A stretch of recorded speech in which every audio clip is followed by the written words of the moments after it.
Hey, what's going on? Fabian for Liberty, fabianforliberty.com. I'm actually doing speaking at a conference tomorrow on the real estate markets, and really exciting because I'm going to talk about some of the commentary that came out from the Fed today, which I will get into here in just a second. I did launch a brand new real estate investing podcast. It is on iTunes, and I'm trying to get it into the top 10 of investing, also in the new and noteworthy section. So if you're interested in helping me do that, the links are down below. I've also given away some stuff for honest reviews on what you think about the podcast.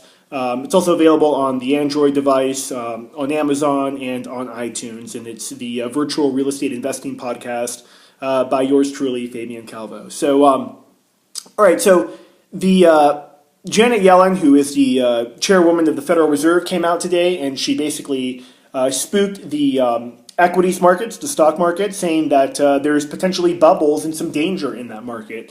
Now, this comes on the heels of weak job growth, and it's what I've talked about for a couple years now. Personally, I think this is like scripting. You know, when it's when Mercedes is going to roll out a new car, you know, they don't just you go to the dealership and all of a sudden it's there. No, it's this campaign of here's the new car, here's what it looks like, it's not available. 2 years before the car comes out, if it has a new body style, they'll, all the car magazines will show prototypes of it. And it's this kind of conditioning that's going on. Now, there was a great article in Zero Hedge today that kind of talked just about this, that, you can't get out of a debt problem by creating more debt. And if you look at what sovereign nations have done, particularly in the West, but even China, they've just created an incredible amount of debt. And most of the debt has gone to buying up asset prices or chasing and creating these asset bubbles in the stock market, in the real estate market, in all kinds of things, currencies, you name it, artwork, luxury goods. But that's going to eventually stop. Now, Bloomberg had an article today about some real interesting big market moves that are taking place. Based on everything that I've seen and that I know and people that I trust and respect that I speak to about financial markets, I think this is all conditioning not only the market, but investors of we're going to need to print more money. They won't call it quantitative easing, but they're going to need to do something in order to keep this going on. And, generally when the elections come along, we'll probably start to see this, I think, by next year, early next year, maybe end of this year, but I think early next year. The markets get even more spooked because there's, people don't know what they're going to get. If Hillary Clinton were to win or someone like her, it'll be just a continuation of what we have now.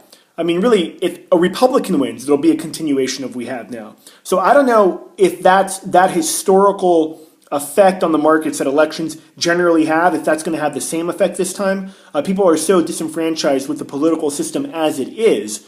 But I will say this, the Fed will not raise interest rates. There is no way they can raise interest rates, especially in this market.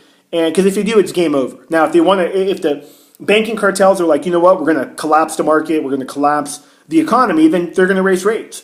I don't think they're ready to do that yet based on quite a bunch of things that I'm talking about tomorrow, actually. And that has to do with things like they haven't blown up the real estate market as much as they can. They're working on it. Definitely commercial real estate with the Fannie Mae, 3-4% loans that are fixed for 30 years that, by the way, are assumable has helped. The refinancing and the new purchases have skyrocketed. As I've said many times before on my podcast and on these videos, I speak to agents all the time. They're telling me prices are already getting crazy. These are agents throughout the country, a few dozen. But they haven't taken it to 04, 05, 06 levels yet. That's a market where they can move a lot of this phony created capital in to boost it even more. Certainly the stock market, which is totally inflated. We have the NASDAQ go over 5,000. I still believe the Dow Jones will hit 20,000. We're on track for that. That is one of the biggest signals for me, is that when that Dow hits 20,000, we could see a real big leg down. Remember when you had the Great Depression on Black Friday, or on that Friday, the market fell by 11%.